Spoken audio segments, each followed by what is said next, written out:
বড় বক্তা নয়। রামকৃষ্ণ পরমহংসদেব একদিন ঈশ্বরচন্দ্র বিদ্যাসাগরের সাথে দেখা করতে গিয়েছিলেন। ঈশ্বরচন্দ্র বিদ্যাসাগর অবাক হলেন যে আপনি তো অবতার মহাপুরুষ, আপনি কেন আমার সাথে দেখা করতে এসেছেন? রামকৃষ্ণ পরমহংসদেব তাকে বললেন যে আপনার তো সিংহজাই নাই, আপনি বিদ্যার সাগর, আপনি মানুষকে পার করেন, সমাজের উপকার করেন। আমি মানুষকে আধ্যাত্মিকতার শিক্ষা দিই, আপনি মানুষকে মুক্তির শিক্ষা দিচ্ছেন, সংসার থেকে কীভাবে মানুষ মুক্তি লাভ করতে হয় সেটা শিক্ষা দিচ্ছেন। তেমনি আমাদের বলতে হচ্ছে আমাদের আজকের যে এই যে মহতি অনুষ্ঠানের মহতি যে ধর্মীয় প্রতিষ্ঠান, সেখানে এই প্রতিষ্ঠানের প্রতিষ্ঠাতা ছিল হরগোবিন্দ গোস্বামী মহারাজ। উনিও তেমন ঈশ্বরচন্দ্র বিদ্যাসাগরের মতো একজন মহাপুরুষ, যার জন্ম না হলে হয়তো এত সুন্দর একটা আয়োজন হতো না, যিনি হাজার হাজার ভক্তবৃন্দকে পথ দেখিয়েছেন। কি পথ? সৎ পথে আসার পথ, এবং ভগবান শ্রীকৃষ্ণের প্রতি নিজেদেরকে সমর্পণ করার পথ দেখিয়েছেন। উনি বলেছেন, অন্ধ অন্ধ নহে, গোবিন্দের প্রতি যার রতি জন্মেনি সে প্রকৃত অন্ধ। কি সুন্দর কথা! আমরা জানি যে ধর্ম হচ্ছে এমন একটা বিষয় যা মানুষের মধ্যে মনুষ্যত্বের বোধে জাগরিত করার পাশাপাশি মানুষের মধ্যে দেবত্ববোধ জাগরিত করে থাকেন। তেমনি হরগোবিন্দ গোস্বামী এমন একজন মহাপুরুষ, যিনি এই চট্টগ্রাম অঞ্চলের, বিশেষ করে দক্ষিণ চট্টগ্রাম অঞ্চলের সকল হাজার হাজার ভক্তবৃন্দের মাঝে উনি দেবত্ববোধ জাগিয়েছেন, ঈশ্বরের ভক্তিবোধ জাগিয়েছেন, যার ফলে আপনারা আজকে এখানে হাজার হাজার লোক এসেছেন। আমি ব্যক্তিগতভাবে অনেক অনুষ্ঠানে গিয়েছি, অনেক ধর্মীয় প্রতিষ্ঠানে গিয়েছি, অনেক ধর্ম সভায় গিয়েছি, অনেক মহোৎসবে গিয়েছি, কিন্তু এত ভক্তবৃন্দের আগমন, এত স্বতঃস্ফূর্ত উপস্থিতি আমি কোথাও দেখিনি। তার জন্য আমি আসলে আমাদের এই যে সচ্চিদানন্দ ধাম, তার আয়োজকদেরকে আমি কৃতজ্ঞতা জানাচ্ছি, অন্তর থেকে ভক্তি জানাচ্ছি, শ্রদ্ধা জানাচ্ছি। রামকৃষ্ণ পরমহংসদেব আরো একটা কথা বলেছেন যে গুরু হবেন সচ্চিদানন্দ। আসলে আমাদের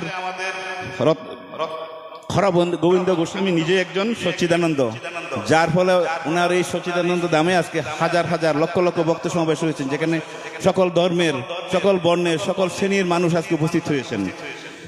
বলতে হয় এমন একটা কথা, স্বামী বিবেকানন্দ যেটা আবার বলেছেন যে বিশ্বাস বিশ্বাস বিশ্বাস, বিশ্বাস না থাকলে আসলে কোনো ধর্ম হয় না, কোনো কর্ম হয় না। ঈশ্বরে বিশ্বাস এবং নিজের প্রতি বিশ্বাস। স্বামী বিবেকানন্দ বলেছেন যে ঈশ্বরের বিশ্বাস না থাকলে আমরা তাকে অ্যাথাইস্ট বলি, নাস্তিক বলি। তেমনি নিজের প্রতি বিশ্বাস না থাকলে, আত্মবিশ্বাস না থাকলে তাকে আমরা নাস্তিক বলি। আজকে এই সচ্চিদানন্দ ধামের প্রতি আপনাদের বিশ্বাস আছে বলে, ভক্তি আছে বলে, শ্রদ্ধা আছে বলে কিন্তু লক্ষ লক্ষ লোক আজকে এখানে এসেছেন। তেমনি একটা কথা না বললেই নয়, এই সচ্চিদানন্দ ধাম যাদের আঙ্গিনায় প্রতিষ্ঠিত, সেই সচ্চিদানন্দ ধামের সাথে জড়িত এই বাড়ির সকল সদস্য। ভগবান শ্রীকৃষ্ণ যে বলেছেন গীতায়, অহংকার, লোভ, হিংসা এগুলো ত্যাগ করলে প্রকৃত মানুষ হওয়া যায়। এই বাড়ির সকল সদস্য সেরকম, তাদের মধ্যে অহংকার নাই, আত্মকেন্দ্রিকতা নাই, লোভ নাই, লালসা নাই। তো আমরা আজকে এখান থেকে আজকে যে অনুষ্ঠান, আজকে যে অধিবাস শুরু হবে, অধিবাস কীর্তনের পর কীর্তন শুরু হবে, সেই কীর্তনে কার কথা শুনবো আমরা? ভগবান শ্রীকৃষ্ণের কথা শুনবো, তাই না? ভগবান শ্রীকৃষ্ণ গীতায় কি বলেছেন? আমার সেই ধর্মই, সেই ব্যক্তি আমার প্রিয় ভক্ত, যার লোভ লালসা নাই, যার শীত গ্রীষ্ম, মান অপমান, সুখ দুঃখ সকল ক্ষেত্রে তার সমান অনুভূতি রয়েছে। অর্থাৎ আমাদের প্রকৃততে মানুষ হতে হবে। ভগবান শ্রীকৃষ্ণের সে মুখ নিশ্চিত বাণী গীতা যদি আমরা 10 বার বলি গীতা গীতা গীতা, তাহলে ত্যাগী হয়ে যাই। ভগবান শ্রীকৃষ্ণ বলেছেন যে ত্যাগী হতে হবে। ত্যাগটা কিসের ত্যাগ?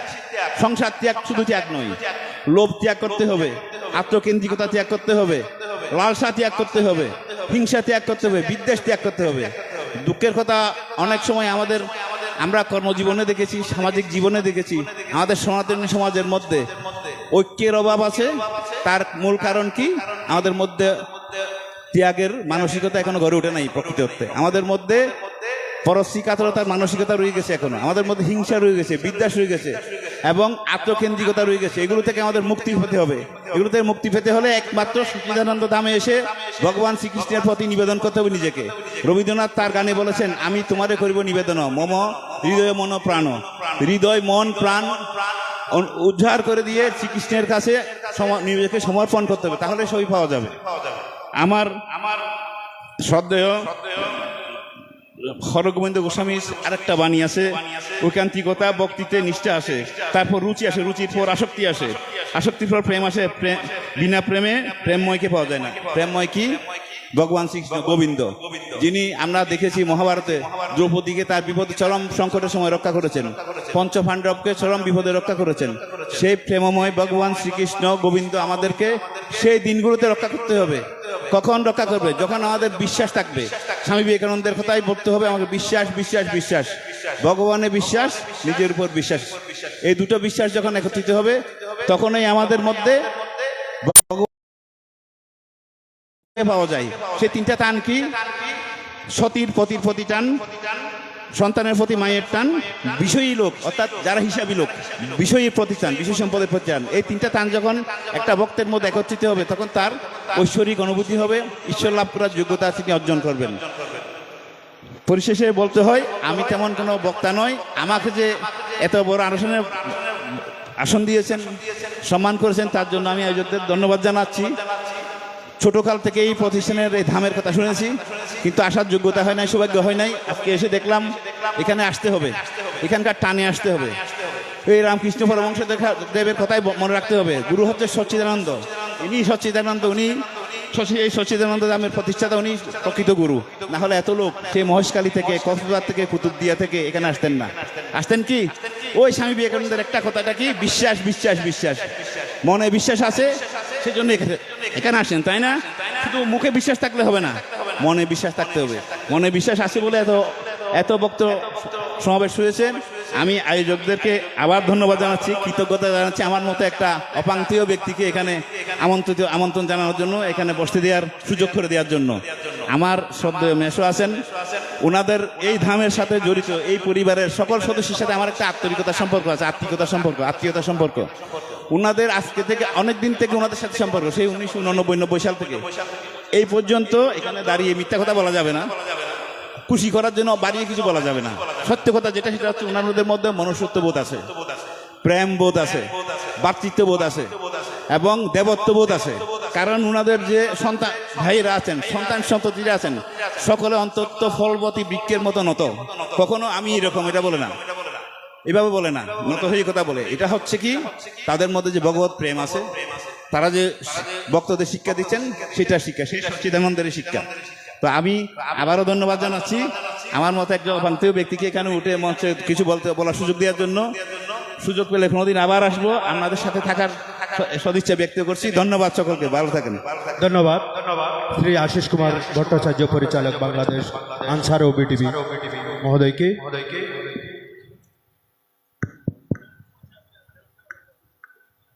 সুধীবৃন্দ, আমাদের মাঝে উপস্থিত আছেন অ্যাডভোকেট শহীদুল ইসলাম তালুকদার, চট্টগ্রাম থেকে তিনি এসেছেন।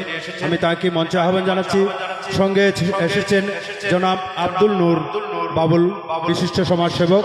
আমি উভয়কে মঞ্চে আহ্বান জানাচ্ছি। আমাদের মাঝে মঞ্চে আসন গ্রহণ করছেন অ্যাডভোকেট শহীদুল ইসলাম তালুকদার এবং জনাব আব্দুল নূর বাবুল, বিশিষ্ট সমাজসেবক। অ্যাডভোকেট শহীদুল ইসলাম তালুকদার মহোদয়কে পুষ্পস্তবক দিয়ে বরণ করে নিচ্ছেন এই সচ্চিদানন্দ ধামের যুগ্ম সাধারণ সম্পাদক রাজীব দাস মহোদয় এবং জনাব আব্দুল নূর বাবুল, বিশিষ্ট সমাজসেবক মহোদয়কে পুষ্পস্তবক দিয়ে বরণ করে নিচ্ছেন অ্যাডভোকেট শহীদুল ইসলাম তালুকদার মহোদয়কে পুষ্পস্তবক দিয়ে বরণ করে নিচ্ছেন রাজীব দাস।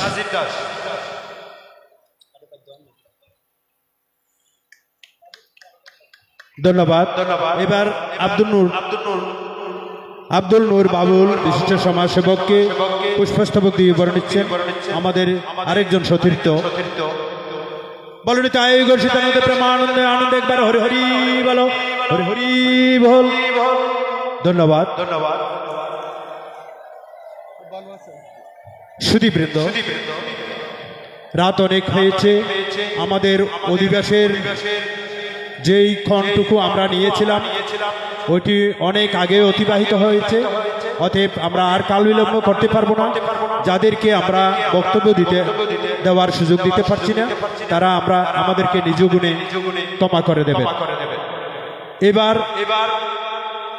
সভা সমাপ্তি করার উদ্দেশ্যে আমি যাকে আহ্বান করব শ্রী শ্রী সচ্চিদানন্দ ধামের দ্বিতীয় গুরুকুল তিলক শ্রীপাদ তপন চক্রবর্তী মহোদয়, যিনি অক্লান্ত পরিশ্রম করে আমাদের এই সচ্চিদানন্দ ধামের দিক নির্দেশনা থেকে আরম্ভ করে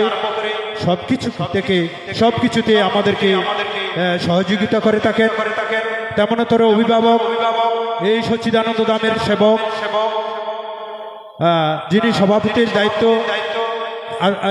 আসন গ্রহণ করেছেন শ্রীপাদ তপন চক্রবর্তী মহোদয়। আমি তাকে সভাপতির বক্তব্য দান করবার জন্য বিনীতভাবে অনুরোধ জানাচ্ছি।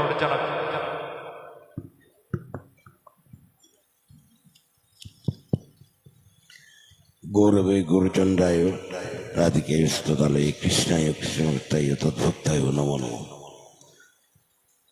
মঞ্চে উপবিষ্ট ভক্তবৃন্দ, আমার সামনে যারা আছেন মাতৃমণ্ডলী, আসলে সময় এত বেশি গড়িয়ে গেছে, কিছু বলার সুযোগ নাই, কিছু বলার টাইমও নেই।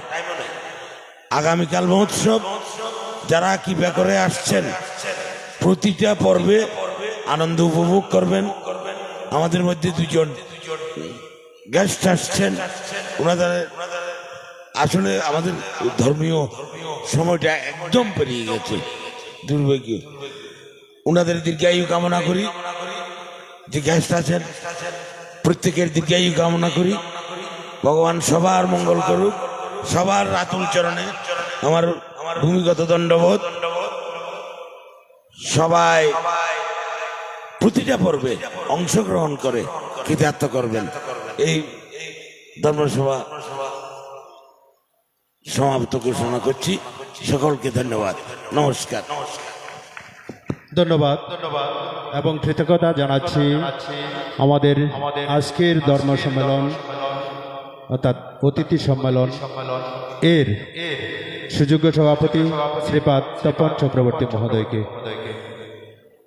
আমি এবার আমাদের মাঝে উপস্থিত হয়েছেন বিভিন্ন অঞ্চল থেকে আঞ্চলিক কমিটির নেতৃবৃন্দ এবং যারা এই উৎসবকে সুন্দর করবার জন্য সর্বাত্মক প্রচেষ্টা চালিয়ে যাচ্ছেন। তাদেরকে অধিবাস কীর্তন পরিবেশন করার পরিবেশ নিশ্চিত করার জন্য আমি বিনীতভাবে আহ্বান জানাচ্ছি। আমাদের নাট মন্দিরের সামনে ভক্তবৃন্দের বসার ব্যবস্থা করে দেওয়ার জন্য আমাদের সহকর্মীবৃন্দের এবং ভলান্টিয়ারদেরকে আহ্বান জানাচ্ছি। যেসব চেয়ার নাট মন্দিরের পশ্চিম পাশে আছে সেগুলা উঠিয়ে নিতে হবে এবং সেখানে বসার ব্যবস্থা করে দিতে হবে। আমরা দ্রুত অধিবেশ অর্চনা এবং বন্দনার প্রয়াস করছি। অতএব আমাদের সহকর্মীবৃন্দের দৃষ্টি করছি, আপনারা কাল বিলম্ব না করে সকল ভক্তবৃন্দ যাতে সুন্দরভাবে বসে আমাদের অধিবেশ কীর্তন উপভোগ করতে পারে সেই ব্যবস্থা করে দেবেন। জয় রাধা মাধব। আমাদের অধিবেশের জন্য আমাদের মঞ্চের অর্ধেক অংশ খুলে ফেলার জন্য অনুরোধ করছি। যারা আমাদের ডেকোরেশন ম্যান আছেন, আমি টুনু কাকা দৃষ্টি আকর্ষণ করব, ডেকোরেশন ম্যানকে ডেকে মঞ্চের অর্ধেক অংশ শুধু আমাদের এলইডি সিস্টেমটা থাকবে, বাকি অর্ধেক অংশ খুব দ্রুততার সহিত খুলে ফেলার জন্য অনুরোধ করব। আমি টুনু কাকার দৃষ্টি আকর্ষণ করছি। আমাদের ডেকোরেশন ম্যান মঞ্চে এসে যোগাযোগ করবেন এবং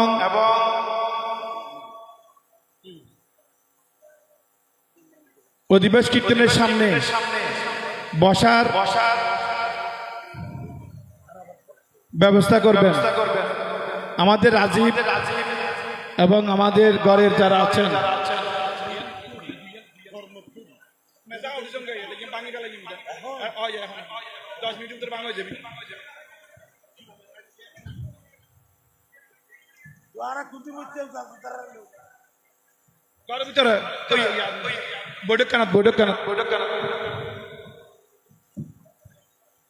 রাজীব দা আর ছটটি নানন নিচে বিছে দিবেন লাই আর জিন নিচে বিছে দি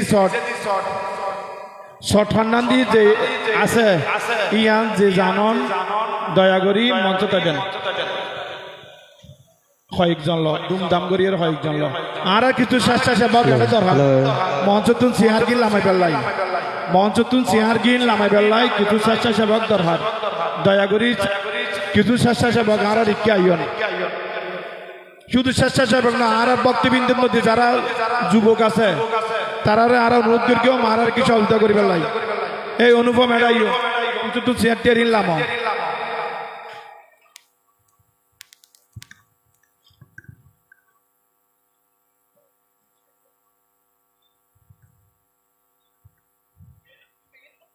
এক সাইডে রাখবেন জীবনে এক সাইডে ওই সাইডে ওই অর্ডার